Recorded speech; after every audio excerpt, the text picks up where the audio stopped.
dijo, oiga, pero ¿cómo es posible? Si resulta que entre parejas que viven en unión libre, si una persona no le da alimentos a la otra, se va a la cárcel. ¿Y cómo es que los homosexuales no se van a la cárcel? Y la corte dijo, pues también se van a la cárcel. Y eso que parecía terrible, sí, a la cárcel. Pero era un avance, porque eso quería decir que teníamos derecho y que podíamos reclamarle uno al amante de la noche, al otro día los alimentos para volverse uno para la casa, por lo menos para el taxi.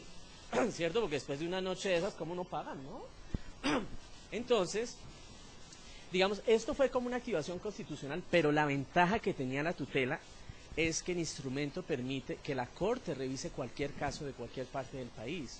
Entonces no fue solamente Bogotá, por ejemplo, el caso de los estudiantes de Ginebra, del Valle. Entonces unos chicos que estaban en el colegio y entonces se salieron y luego volvieron y dijeron, oiga, pero venimos otra vez porque ahorita casi queremos estudiar. Le dijeron, no, ustedes son como muy mariquitas y se colocan como zapaticos altos y olvídelo.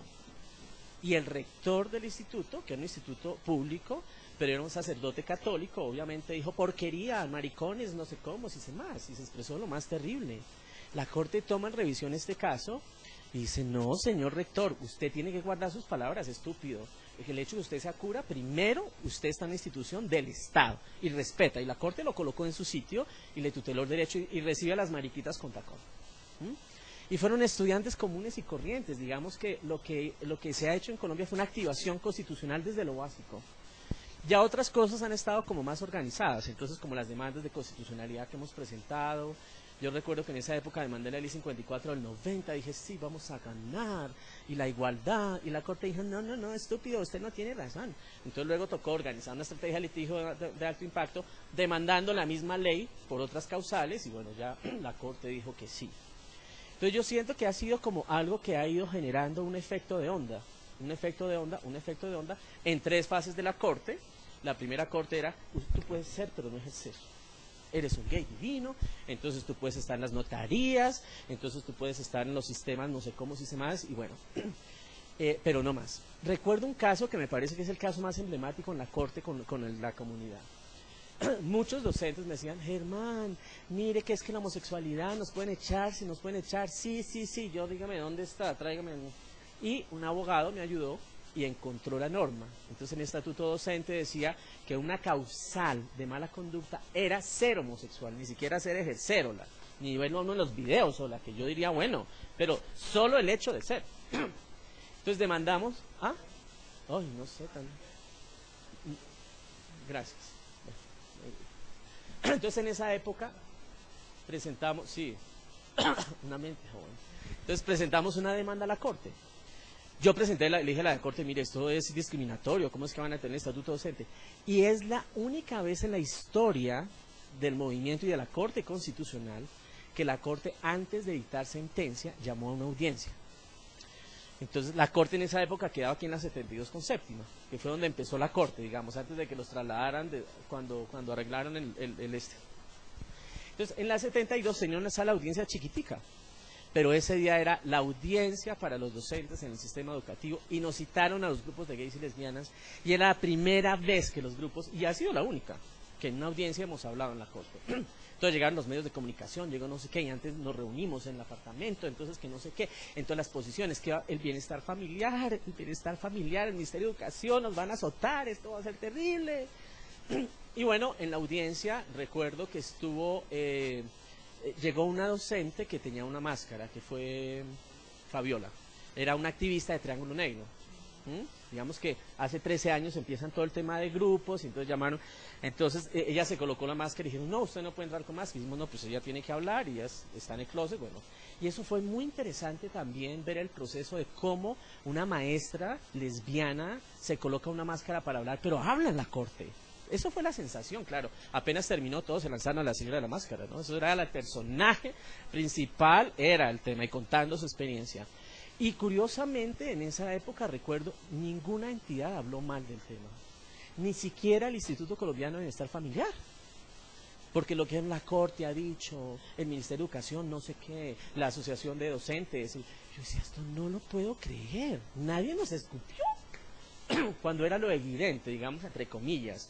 Y luego sale el fallo. ¿Qué me gustó de ese tema? Porque el tema no son los fallos de la Corte, sino eso que tiene que ver en lo cotidiano. Imagínese usted las emisoras diciéndole, ¿usted estaría de acuerdo con que sus hijos tuvieran una maestra lesbiana y un profesor homosexual? Entonces la gente decía, no. Es más, el fallo de la Corte dice inicialmente, mire, hemos recibido unas intervenciones ciudadanas tan terriblemente absurdas y groseras que ni siquiera las vamos a citar. Porque la gente decía, ¿cómo se les ocurre que mi hijo? Pero lo mejor de todo fue que la Corte dijo, y no me importa, les guste o no les guste, sus hijos pueden tener y sus hijas una maestra lesbiana y un gay. Entonces yo decía, oh, no lo puedo creer. Entonces, dentro de todo eso, entonces sí, podemos estar en las notarías.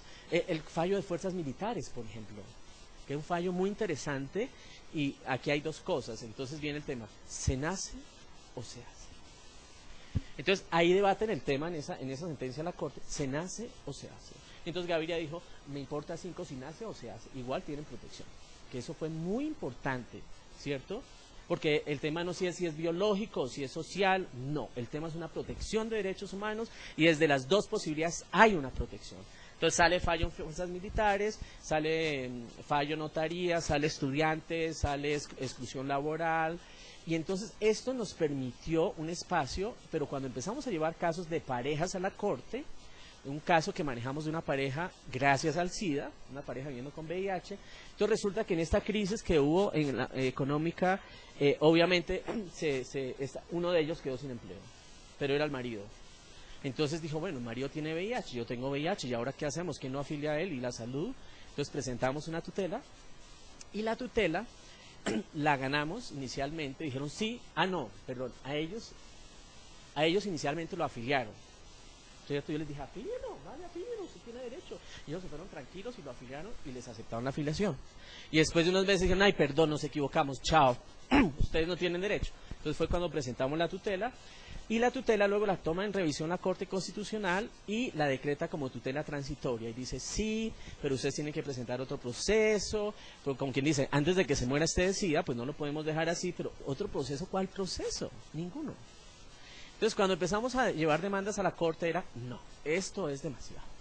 Y la Corte básicamente lo que dijo es, esto es un problema del Congreso, esto no es un problema de la Corte. Y por esa razón fue que viramos al Congreso con 6 proyectos de ley, ¿cierto?, que se han presentado. Entonces dijimos, si vamos allá, y luego de que el Congreso 6 veces dijo que no, entonces volvimos a la Corte y dijimos, mire que hemos hecho todo lo que ustedes dijeron y ahora no sé qué, bla, bla, bla. Entonces, en esa primera etapa la Corte era, usted puede ser pero no ejercer, que es un discurso netamente religioso. Dios te ama, pero tú no puedes tener sexo, ni con Dios.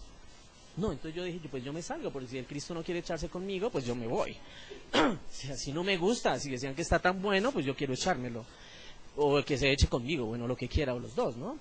Entonces, siendo así, entonces era la lógica, una lógica religiosa, y si ustedes miraban algunos fallos de la Corte, utilizaban palabras de la religión católica, por ejemplo. Yo decía, ¿qué es esto? Pero bueno, después de eso entonces entramos ya en una segunda etapa en que la Corte ya abrió un poco el tema, con el tema de parejas. No me detengo en el tema, yo pienso que Mauricio puede tomar mejor que yo el asunto para contar. Entonces viene como una segunda etapa, que es el modelo de sí, somos parejita, qué bonitos, entonces estamos como en eso, diría yo, como dentro de todo ese tránsito, lo que ha significado la Corte Constitucional. Y ahora tenemos, ya para un contexto general, tenemos dos casos, perdón. Uno es el de unas personas que decidieron demandar el matrimonio. El Código Civil, que habla de que es una unión entre hombre y mujer. En nuestra agenda, digamos, como el movimiento social, digamos así entre comillas movimiento social, porque ¿quién es movimiento social? Pero bueno, vamos a usar, esa demanda no la debemos de presentar nunca. El tema de la adopción y el matrimonio no lo vamos a llevar, porque es un tema espinoso. Pero resulta que se atraviesa esta demanda, y ya está la demanda, ¿y qué podíamos hacer? Pues nada, hay que salir a apagar el incendio. Y el otro tema es el tema de la adopción. Entonces, unas chicas, una de ellas, ellas habían legalizado su relación en Alemania, vinieron a Colombia, legalizaron su relación en Colombia y decidieron tener una hija. Entonces, una de ellas tuvo su hija biológica, es la mamá, y la otra dijo, yo también quiero ser mamá. Entonces ellas llamaron a Colombia Diversa. En Colombia Diversa Marcela me dijo, mira, este tema, y yo hablé con una de ellas y le dije, mija, usted, la posibilidad de pérdida es tan alta, es tan difícil, no importa. Mire, piénselo, es un